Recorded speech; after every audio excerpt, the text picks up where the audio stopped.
Hello everyone, welcome to Vishnu IAS. ఈరోజు మనం జనవరి మంత్ 2024 జనవరి మంత్లో జరిగిన ఇంపార్టెంట్ కరెంట్ అఫైర్స్ ఏవైతే ఉన్నాయో వాటిని ఎంసీక్యూ బేస్లో డిస్కస్ చేద్దాం. ఈ పర్టికులర్ సిరీస్ మనము last year, that is 2023 August month నుంచి మనం స్టార్ట్ చేసాము. So already August, September, October, November, December అన్ని మంత్స్వి 2 పార్ట్స్, ఈచ్ మంత్ 2 పార్ట్స్గా మనము వీడియోస్ అనేది రికార్డ్ చేయడం జరిగింది. సో మీరు ఆ పర్టికులర్ వీడియోస్ కూడా చూడండి. దాంతోపాటుగా ఇప్పుడు మనం జనవరి ఈ ఇయర్ నుంచి కూడా జనవరి మంత్ నుంచి కూడా మనం ఈ కరెంట్ అఫైర్ సిరీస్ అనేది స్టార్ట్ చేస్తున్నాం. So coming to the first question, where was the foundation stone of north east India's first naturopathy hospital? Okay, naturopathy hospital అనేది మనకి నార్త్ ఈస్టర్న్ ఇండియాలో ఫర్ ద ఫస్ట్ టైం దీన్ని అనేది establish చేశారు. ఎక్కడ establish చేశారు అని అడుగుతున్నారు. The answer is Dibrugarh. Okay, Dibrugarh ఎక్కడ ఉంది? It's in Assam, right? North eastern పార్ట్లో దిబ్రూగర్ దగ్గర మనకి for the first time north eastern ఇండియాలోనే నార్త్ ఈస్టర్న్ ఇండియాలోనే ఫర్ ద ఫస్ట్ టైం ఈ యొక్క న్యాచురోపతి హాస్పిటల్ అనేది ఎస్టాబ్లిష్ చేయడం జరిగింది. దీని గురించి మనం డీటెయిల్గా మాట్లాడుకుందాం. సో మన యూనియన్ మినిస్ట్రీ, దీన్ని ఎవరు లాంచ్ చేశారు ఏంటి అన్న దాని గురించి మనం మాట్లాడుకుందాం. The union ministry of Ayush and sports, shipping and water ways ఎవరు? సర్బానంద సోనోవాల్ గారు. అండ్ అస్సాంస్ చీఫ్ మినిస్టర్ ఎవరు? డాక్టర్ హిమాంతా బిస్వా శర్మ.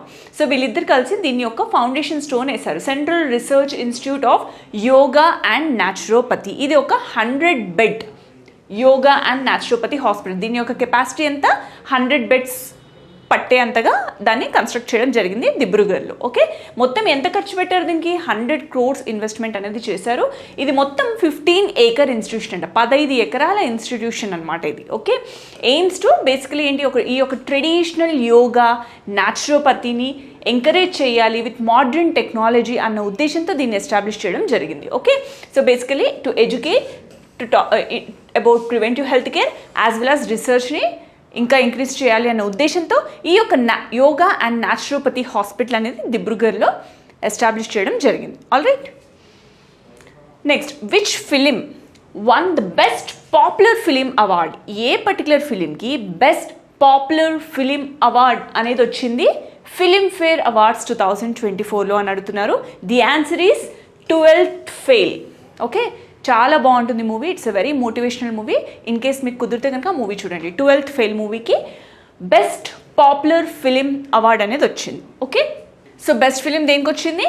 12th ఫెయిల్కి వచ్చింది. మరి బెస్ట్ డైరెక్టర్ కింద దేనికి ఎవరికి వచ్చింది? Vinod Chopra. He's a director of 12th fail movie. Best director category కింద ఆయనకు అవార్డు వచ్చింది. మరి బెస్ట్ యాక్టర్ ఇన్ లీడింగ్ రోల్లో బెస్ట్ యాక్టర్కి ఎవరికి వచ్చింది? Ranbir Kapoor for the movie Animal movie. All right, best actor in leading role female category కింద లీడింగ్ రోల్ బెస్ట్ యాక్ట్రెస్ ఎవరికి వచ్చింది? ఆలియా భట్ గారికి వచ్చింది. All right, so Ranbir Kapoor, Alia Bhatt, Vinod Chopra. And best film 12th fail. All right, next, Indian armies organize joint military exercise called Sada Tanseeq. Okay, ఈ యొక్క Sada Tanseeq అనేది it's a joint military exercise between which 2 countries అని అడుగుతున్నారు. Between India as well as which country?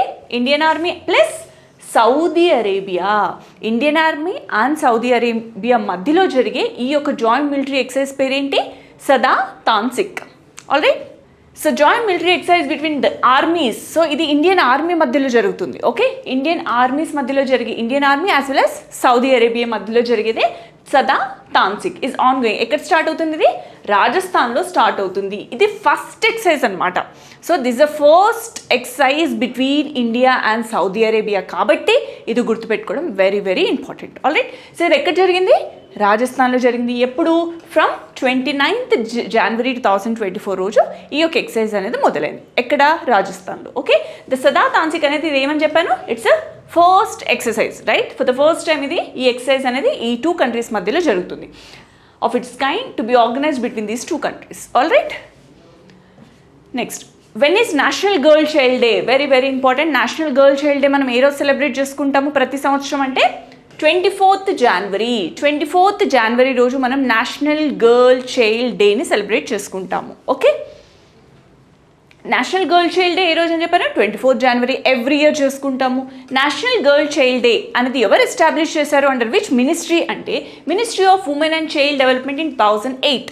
Okay 2008 నుంచి ఈ యొక్క ministry of women and child development వాళ్ళు మనకి ఈ యొక్క నేషనల్ చైల్డ్ డేని అబ్జర్వ్ చేయడం మొదలుపెట్టారు. సో ఆ రోజు నుంచి మనం ప్రతి సంవత్సరం ఫ్రమ్ 2008 నుంచి January 24th రోజు మనం నేషనల్ గర్ల్ చైల్డ్ డేగా సెలబ్రేట్ చేసుకుంటున్నాం. Alright, next national girl child day basically ఏంటి, ఒక ఇనాగ్రల్ యానివర్సరీని మనము సెలబ్రేట్ చేసుకుంటున్నాం. ఏ పట్ల ప్రోగ్రామ్, బేటీ బచావో బేటీ పడావో ప్రోగ్రామ్ ఉంది కదా, to educate the girl child, basically save the girl child and educate the girl child అన్న ఇంటెన్షన్ తోటి ఈ యొక్క స్కీమ్ని లాంచ్ చేశారు. అది ఏ రోజు లాంచ్ అయింది, January 22nd రోజు లాంచ్ అయింది. గుర్తుపెట్టుకోండి, నేషనల్ గర్ల్ చైల్డ్ డే వచ్చేసి January 24th.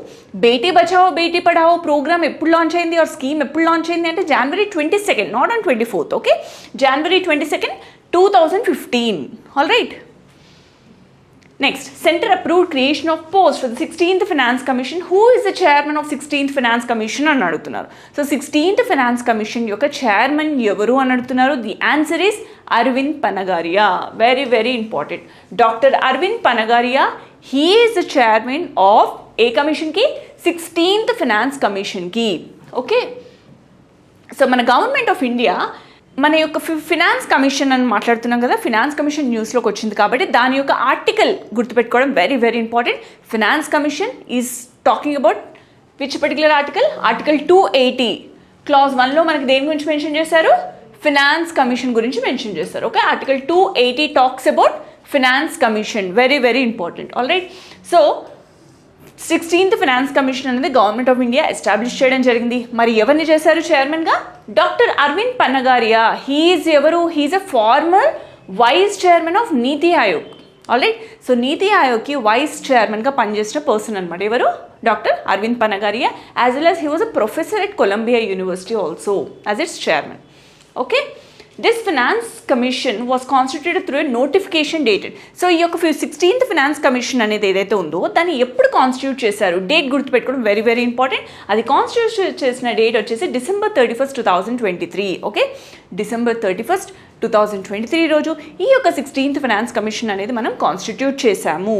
Okay, the commission has been requested. మరి ఎంత టైం ఇచ్చారు ఈ యొక్క ఫినాన్స్ కమిషన్కి రిపోర్ట్ సబ్మిట్ చేయడానికి అంటే 31st October 2025. Okay, 31st October 2025 వరకు ఈ యొక్క 16th ఫినాన్స్ కమిషన్ దాని యొక్క రిపోర్ట్ అనేది సబ్మిట్ చేయాలి. ఆల్ రైట్, సో ఏ రోజు కాన్స్టిట్యూట్ చేశారు, ఏ రోజు రిపోర్ట్ అనేది సబ్మిట్ చేయాలి, ఈ 2 డేట్స్ గుర్తుపెట్టుకోవాలి. December 31st, 2023 రోజు కాన్స్టిట్యూట్ చేస్తే టైం ఎంత ఇచ్చారు, 31st October 2025, that is next year 31st October వరకు టైం ఇచ్చారు, 2 years టైం ఇచ్చారు. All right, next, where is Asia's largest aviation expo Wings India 2024 been organized. Okay, ఏషియాలోనే లార్జెస్ట్ ఏవియేషన్ ఎక్స్పో ఎగ్జిబిషన్ ఏది, that is Wings India. Wings India 2024 అనేది మన ఇండియాలో ఎక్కడ organise చేస్తున్నారు ఆర్ చేశారు అని అడుగుతున్నారు. ది ఆన్సర్ ఈస్ హైదరాబాద్లో ఆర్గనైజ్ చేశారు కాబట్టి ఇంత పెద్ద ఏషియాస్ లార్జెస్ట్ ఏవియేషన్ ఎక్స్పో కాబట్టి ఇది గుర్తుపెట్టుకోవడం ఇంపార్టెంట్. ఓకే, మన హైదరాబాద్లోనే దీన్ని ఆర్గనైజ్ చేశారు wings India. Okay, so Wings India 2024 అనేది ఏంటి, it's an Asia's largest civil aviation event. Okay, ఎక్కడ ఆర్గనైజ్ చేశారు, మన బేగంపేట్ ఎయిర్పోర్ట్ హైదరాబాద్లో దీన్ని ఆర్గనైజ్ చేశారు. ఇది 8th edition. Okay, 8th time అంటే ఇది కండక్ట్ చేయబట్టి. Okay, so 8th edition once in 2 years. So ప్రతి 2 సంవత్సరాలకి ఒక్కసారి మట్టుకే ఈ యొక్క ఎక్స్పో అనేది జరుగుతూ ఉంటుంది. ఎప్పుడు ఇనాగ్రేట్ చేశారు, ఇనాగ్రేటెడ్ ఆన్ 18th January 2024. మన యూనియన్ సివిల్ ఏవియేషన్ మినిస్టర్ ఎవరు, జ్యోతిరాదిత్య సింధియా గారు దీన్ని ఇనాగ్రేట్ చేశారు 18th January రోజు. Okay, so Wings India 2024 basically ఇది ఏంటి, ఈ Wings India 2024 or Wings India Asia's largest expo అంటున్నాం కదా, మరి ఆ ఎక్స్పోలో ఏం చేస్తారు అంటే they actually showcase what, aircraft displays కానివ్వండి, ఏవియేషన్ సర్వీసెస్ వాళ్ళు ఏ విధంగా ప్రొవైడ్ చేస్తారని అని కానీ, ఆక్సిలరీ యూనిట్ ఇండస్ట్రీస్ కానీ, ఈ యొక్క టూరిజం సెక్టార్లో what are the advancements we need to come up with అన్న యొక్క షోకేస్ అనమాట. ఏవియేషన్కి సంబంధించిన వాళ్ళ యొక్క టెక్నాలజీస్ అన్ని కూడా వాళ్ళు బేసికలీ షోకేస్ చేస్తూ ఉంటారు. ఓకే, మరి ఈ యొక్క వింగ్స్ ఇండియా 2024 అనేది మన హైదరాబాద్లో జరిగింది కదా. సో దాని యొక్క థీమ్ కూడా గుర్తుపెట్టుకోవాలి. ఓకే, థీమ్ ఏంటి? Connecting India to the world in Amrit call, setting the stage for India civil aviation at 2047 is the theme for wings India 2024. Very very important, theme కూడా గుర్తుపెట్టుకోవాలి. Okay, connecting India to the world in Amrit call, setting the stage for India civil aviation at 2047. Okay. Next, in which state of India will the World Economic Forum establish a center based on healthcare and life sciences? Okay, మన world economic forum జరిగిన meeting ఏదైతే ఉందో అది ఏమని decide అయింది? World economic forum వాళ్ళ యొక్క health care and life sciences అన్న ఒక సెంటర్ అనేది మేము ఎస్టాబ్లిష్ చేస్తాము అని చెప్పేసి మనకి ప్రామిస్ చేసింది. అది ఎక్కడ అంటే మన తెలంగాణలో. వెరీ వెరీ ఇంపార్టెంట్, మన తెలంగాణలో health care and life sciences అన్న యొక్క సెంటర్ అనేది ఎస్టాబ్లిష్ చేస్తాము అని చెప్పి మనకి వరల్డ్ ఎకనామిక్ ఫోరంలో డిసైడ్ అవ్వడం జరిగింది. Okay, next, world economic forum and Telangana వీళ్ళిద్దరు కలిసి కొలాబరేటెడ్గా మనకి వరల్డ్లోనే for the first time world's first health tech and life sciences focused center C4IR అంటే ఏంటి? Center for fourth industrial revolution in Hyderabad. So హైదరాబాద్లో ఎస్టాబ్లిష్ చేస్తామని చెప్పేసి మనకి ప్రామిస్ చేశారు. So center for industrial revolution Telangana will be, ఇదేంటి C4IR తెలంగాణ అనేది ఏంటి? It's an autonomous and non profit organization and will be the only organisation of World economic Forum. చూడండి, World economic Forum తరపు నుంచి మన తెలంగాణ తరపు నుంచి C4IR అంటే Centre for fourth industrial revolution Telangana is the only organisation of the World economic Forum మన ఇండియాలో ఎక్కడ ఉంది అంటే అది it's in Telangana, that is in Hyderabad. Okay, next, India's first solar powered boat. Very very important, ఇండియాలోనే ఫర్ ద ఫస్ట్ టైం ఒక boat అనేది solar సహాయంతో, దట్ ఈస్ త్రూ సోలార్, మనకి సన్ నుంచి వచ్చే సోలార్ని గ్రాప్ చేసుకొని దాని నుంచి మనకి ఎలక్ట్రిసిటీ జనరేట్ చేసుకొని ఆ బోట్ అనేది రన్ అవుతుంది. సో మరి మన ఇండియాలో ఫర్ ద ఫస్ట్ టైం ఎక్కడ ఈ యొక్క ఫస్ట్ సోలార్ పవర్డ్ బోట్ అనేది మనని ఆపరేట్ చేస్తుంది అని అడుగుతుంది. ఏ రివర్లో ఆపరేట్ చేశారు దీన్ని ఫర్ ద ఫస్ట్ టైం అని అడుగుతున్నారు. The answer is Sarayu river. Very very important, Sarayu రివర్లో మనకి ఫర్ ద ఫస్ట్ టైం మన ఇండియాలో సోలార్ పవర్డ్ బోట్ అనేది రన్ చేస్తారు. ఓకే, మరి ఇది ఎక్కడ ఉంది సరయూ రివర్ ఏంటి అన్న దాని గురించి మనం మాట్లాడుకుందాం. సో ఇదండి బోట్. చూడండి, పైన అంతా సోలార్ ప్యానల్స్ ఉన్నాయి. సో సోలార్ ప్యానల్స్ తోటి ఈ యొక్క బోట్ అనేది రన్ అవుతుంది. Okay, so India's first solar powered boat will be launched in Sarayu river అని చెప్పాను. మరి ఈ యొక్క సరయూ రివర్ ఎక్కడ ఉంది? Sarayu river in Ayodhya, Uttar Pradesh. Okay, so ఉత్తరప్రదేశ్లో ఉన్న ఈ యొక్క Sarayu river which is in Ayodhya, అక్కడ ఈ యొక్క బోట్ అనేది లాంచ్ చేశారు. Okay, the Uttar Pradesh new and renewable energy agency is behind this particular initiative which makes Ayodhya A model solar సిటీని చేయాలి అని అనుకుంటున్నారు. ఓకే, అయోధ్యని ఒక మోడల్ సోలార్ సిటీగా కన్వర్ట్ చేయాలి అని అనుకుంటున్నారు. ద బోట్ ఈజ్ మేడ్, ఈ యొక్క బోట్ అనేది చాలా లైట్ వెయిట్ ఉంటుందంట, యాజ్ వెల్ యాజ్ వెరీ డ్యూరబుల్గా ఉంటుందంట, ఎక్కువ రోజులు పనిచేస్తుంది. దట్ ఈస్ ఫైబర్ గ్లాస్ బాడీతో తయారు చేశారు and can stay in the water. చూడండి, ఫుల్ ఛార్జ్, ఒక్కసారి ఫుల్గా ఆ పర్టికులర్ బోట్ అనేది ఛార్జ్ అయిపోతే ఎన్ని గంటలు అది ప్రయాణించగలుగుతుంది అంటే 5 to 6 hours వరకు అది ట్రావెల్ చేయగలుగుతుంది. That boat without any external support. Okay, next, who recently launch the secure army mobile ecosystem Sambhav. Sambhav అంటే ఏంటి? It's a secure army mobile ecosystem. So mobile యాప్ని ఎండ్ టు ఎండ్ ఒక అప్లికేషన్ అనేది develop చేశారు, that Sambhav. So Sambhav అనేది ఏ particular body or ఎవరు launch చేశారు అని అడుగుతున్నారు. The answer is Indian army. So Indian army వాళ్ళు డెవలప్ చేసిందే ఏంటి అంటే ఈ యొక్క mobile ecosystem call Sambhav. Okay, so Sambhav అంటే ఏంటి? Secure army mobile Bharat version.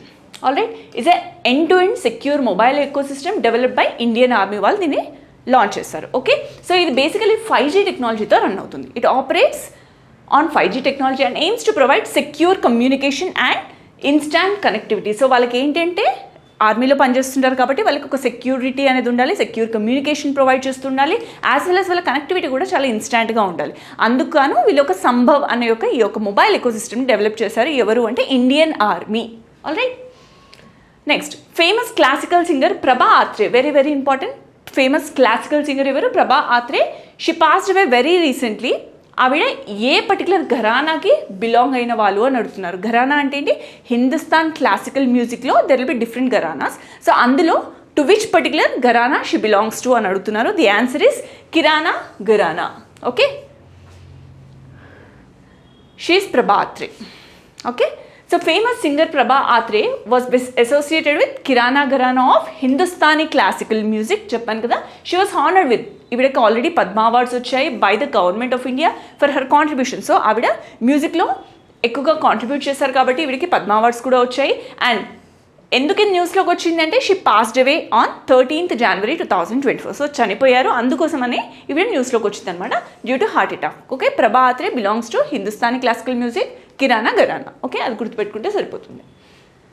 Very important next question, which tiger reserve has got the title of India's first dark sky park. So మన ఇండియాలో ఫర్ ద ఫస్ట్ టైం అని కానీ right, ఇలా superlatives ఏవైతే వస్తాయో for the first time అని ఎప్పుడైతే న్యూస్లోకి వస్తుందో అది that becomes very important for the examiner to pick those questions. Okay, so which tiger reserve has got the title of India's first dark sky park. మన ఇండియాలో for the first time dark sky park అనేది ఎక్కడ, ఏ tiger రిజర్వ్లో inaugurate చేశారు అని అంటున్నారు. The answer is Pench tiger reserve. So Pench tiger రిజర్వ్లో మనకి ఈ యొక్క ఫర్ ద ఫస్ట్ టైం ఇండియాలోనే ఒక డార్క్ స్కై పార్క్ అనేది ఎస్టాబ్లిష్ చేశారు. అసలు డార్క్ స్కై పార్క్ అంటే ఏంటి, మరి ఈ యొక్క పెంచ్ టైగర్ రిజర్వ్ ఎక్కడుంది అన్న దాని గురించి మనం మాట్లాడుకుందాం. Okay, so the Pench tiger reserve అని చెప్పాను కదా, మరి పెంచ్ టైగర్ రిజర్వ్ ఎక్కడుంది? It's in Maharashtra. Alright, so మహారాష్ట్రలో ఉన్న ఈ యొక్క పెంచ్ టైగర్ రిజర్వ్లో మనకి ఇండియాలోనే for the first time international dark sky park అనేది ఎస్టాబ్లిష్ చేశారు. మరి ఏషియాలో ఇంటర్నేషనల్ డార్క్ స్కై పార్క్, మరి ఏషియాలో ఎన్నోది పెట్టడం అంటే ఏషియాలోనే 5th టైగర్ రిజర్వ్ అంట. Okay, with dark sky park. So dark sky park అంటే ఏంటి బేసికలీ అంటే నైట్ స్కై ఏదైతే ఉంటుందో, ద నైట్ స్కై ఏదైతే ఉంటుందో ఆ టైంలో లైక్ ఐడియల్ ఎన్వైరన్మెంట్స్, మనం స్టార్ గేస్ చేస్తుంటాం కదా, స్టార్స్ చూడడానికి కానీ ఆస్ట్రోనామర్కి రీసెర్చ్ చేసుకోవడానికి కానీ, లైక్ ఆ పర్టికులర్ చీకటిగా ఉన్నప్పుడు స్టార్ గేజింగ్, స్టార్స్ బాగా కనపడతాయి right, that kind of an environment has to be set in that particular park అన్న ఉద్దేశంతో ఈ యొక్క డార్క్ స్కై పార్క్ని ఎస్టాబ్లిష్ చేశారు. Okay, so dark sky park helps protect the night sky. అక్కడ లైట్ పొల్యూషన్ ఏమి మాత్రం కూడా డార్క్ ఉండాలంటే there should be zero light pollution right. So light pollution ఏం లేకుండా and ideal environment for astronomy enthusiast and star gazers అన్న ఉద్దేశంతో ఈ యొక్క డార్క్ స్కై పార్క్ అనేది ఎస్టాబ్లిష్ చేస్తారు. Clear? So International Union for Conservation of Nature, that is IUC అని ఎవరైతే ఉన్నారో, emphasises the importance of preserving natural darkness and nature కన్జర్వేషన్ని మనం ప్రొటెక్ట్ చేసుకోవడం వెరీ ఇంపార్టెంట్ అన్న ఉద్దేశంతో మనకి ఈ యొక్క డార్క్ స్కై పార్క్ని ఇంట్రొడ్యూస్ చేశాము in Pench tiger reserve which is in Maharashtra. Clear?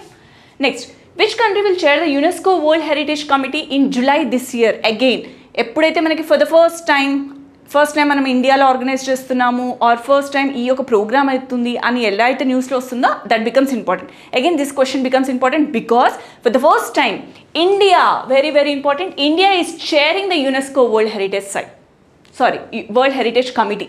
Okay, July this year జూలైలో మన India for the first time ఈ యొక్క యునెస్కో వరల్డ్ హెరిటేజ్ కమిటీని చైర్మన్షిప్గా ఉంటుందన్నమాట, హోస్ట్ చేస్తుంది right. That becomes important. In a historic milestone for India, the nation is set to chair. మన India అనేది ఏం చేస్తుంది? It is becoming the chairman for UNESCO World Heritage Committee and it is also hosting this particular committee. Host its 46th edition. ఎక్కడ జరుగుతుంది? ఇది జూలైలో new ఢిల్లీలో జరుగుతుంది this particular session. Okay, and this will be the first time, right? So this will be the first time when India will chair this particular committee. All right. Next, who inaugurated the Indus Food 2024?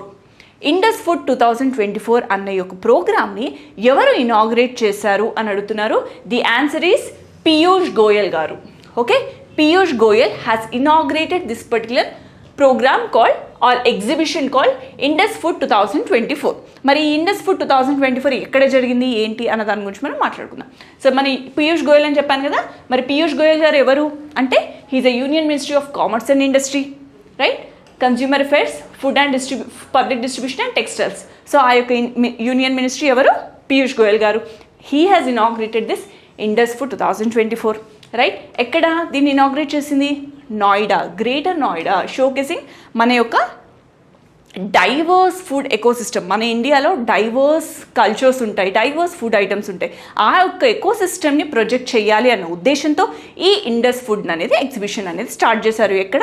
Greater నోయిడాలో. Okay, Goyal celebrated. So మనమంట 150% of growth అనేది మనం చూసామంటే with respect to the food exports, right? దాన్ని celebrate చేసుకుంటూ మనం ఈ Indus food 2024 ఎగ్జిబిషన్ని మనం చేస్తున్నామని చెప్పేసి మన గోయల్ గారు చెప్పడం జరిగింది. ఓకే, ఫర్ ద పాస్ట్ 9 yearsలో ఎంత గ్రోత్ జరిగింది?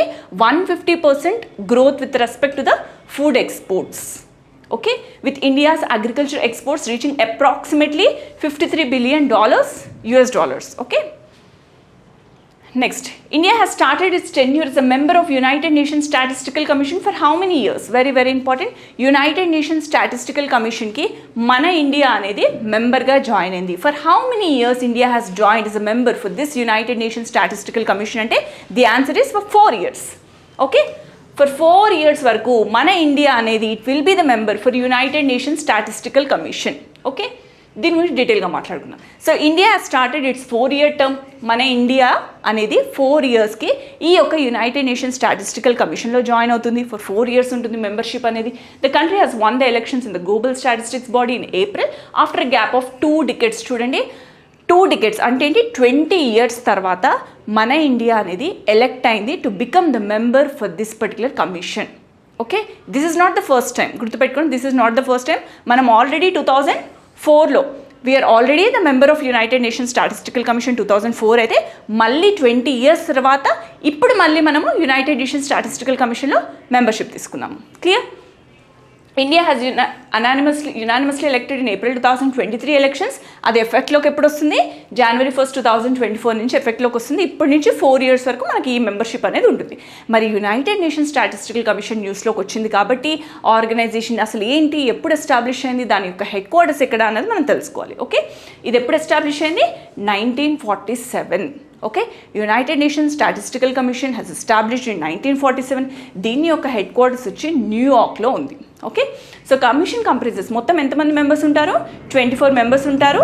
దీన్ని ఎవరు ఎలెక్ట్ చేస్తారు ఆ యొక్క మెంబర్స్ని అంటే United nations economic and social council వాళ్ళు ఎలెక్ట్ చేస్తూ ఉంటారు. ఆల్రెడీ, సో ఇది ఆల్రెడీ చెప్పాను, ఇండియా ఆల్రెడీ ఈ యొక్క మెంబర్షిప్ తీసుకుంది 2004లో. అగైన్ 20 years తర్వాత మళ్ళీ ఇప్పుడు తీసుకుంది. Clear? Next, which film secured the highest number of nominations at 96th Annual Academy Awards? So 96th Annual Academy Awardsలో ఏ పర్టికులర్ మూవీకి ఎక్కువ నామినేషన్స్ వచ్చాయి అని అడుగుతున్నారు. The answer is Oppenheimer. Okay, Oppenheimer మూవీకి ఎక్కువ నామినేషన్స్ అనేది వచ్చాయన్నమాట. ఎక్కడ? 96th Annual Academy Awardsలో. Okay, so 96th Academy Awards also known as వీటిని ఏమంటారు? ఆస్కర్ అవార్డ్స్ అని కూడా అంటారు, రైట్? ఆస్కర్ అవార్డ్స్ 2024లో బిగ్గెస్ట్, ఇదేంటి? Biggest and most prestigious award in the world, right? మన యొక్క వరల్డ్ ఆఫ్ సినిమాని రికగ్నైజ్ చేయడంలో ఇది ఆస్కర్ అవార్డ్స్ అనేది it plays a huge role to recognise their efforts. So Christopher Nolan's Oppenheimer 13లో 7 categories నామినేషన్స్లో సెలెక్ట్ అయిందనమాట Oppenheimer movie. Okay, nominated the 96th Academy Awards. ఏ నామినేషన్స్ వచ్చాయి దీనికి? Best picture category, best director for Nolan, best actor for Cillian Murphy, best supporting actor for Robert Downey. So ఇలా 7 nominations అనేవి వచ్చాయి for the movie called Oppenheimer. Okay, very very important. Next, who inaugurated Kaushal Bhavan? మన ఇండియాలో కౌశల్ భవన్ అనేది ఒకటి inaugurate చేశారు. అదేంటి అసలు అన్న దాని గురించి మాట్లాడుకుందాం. But here the question is Kaushal Bhavan ఎవరు ఇనాగ్రేట్ చేశారు అని అడుగుతున్నారు. ది ఆన్సర్ ఈస్ మన ప్రెసిడెంట్ గారు. ఓకే, ద్రౌపది ముర్ము గారు దీన్ని ఇనాగ్రేట్ చేశారు, కౌశల్ భవన్. మరి కౌశల్ భవన్ అంటే ఏంటి అన్న దాని గురించి మనం మాట్లాడుకుందాం. కౌశల్ భవన్ అనేది ఎవరు ఇనాగ్రేట్ చేశారని చెప్పాను? ద్రౌపది ముర్ము గారు. ఈ కౌశల్ భవన్ అనేది ఇట్స్ ఎ న్యూ బిల్డింగ్. ఎవరి building? Ministry of skill development and entrepreneurship. So ఈ యొక్క ministry of skill development and entrepreneurship which is in new ఢిల్లీలో మనకి ఈ కౌశల్ భవన్ అనేది ఒక న్యూ బిల్డింగ్ అనేది ఇనాగ్రేట్ చేశారు. మరి ఇది ఎందుకు అంత ఇంపార్టెంట్? న్యూ బిల్డింగ్ అయితే ఏంటి అని అనుకోవచ్చు. బికాస్ బేసికలీ ఏంటంటే మన ఇండియాలో ఈ యొక్క స్కిల్ అనేది ఇంక్రీజ్ చేయాలి అండ్ ఆంటర్ప్రినర్షిప్ అనేది ఇంక్రీజ్ చేయాలి. వాళ్ళు ఏం చేస్తారంటే ఈ యొక్క ఆఫీస్ ద కౌశల్ భవన్ నుంచి ఆఫీస్ ప్రొవైడ్ చేస్తారు, as well as modern facilities ఉన్నాయి, ఇన్ఫ్రాస్ట్రక్చర్ ఉంది. సో బేసికలీ ఒక kind of skill India mission ఏదైతే ఉందో దాన్ని ఇంక్రీజ్ చేయాలి, దాన్ని ప్రమోట్ చేయాలి అన్న ఉద్దేశంతో ఈ యొక్క కౌశల్ భవన్ అనేది మనకి న్యూ ఢిల్లీలో ఇనాగ్రేట్ చేశారు. Clear? Yeah, that's about it. These are few important current affairs which has come in the month of January. మనం part 2లో ఫ్యూ మోర్ MCQs డిస్కస్ చేద్దాము. జనవరి మంత్లో వచ్చినవి. So already August, September, October, November, December ఈ అన్ని months current affairs మనం already discuss చేసాము, మన ఛానల్లోనే ఉన్నాయి. So go through those videos also. మళ్ళీ ఇప్పుడు మనం జనవరి మంత్ కూడా స్టార్ట్ చేసాము. Alright, thank you so much and all the very best.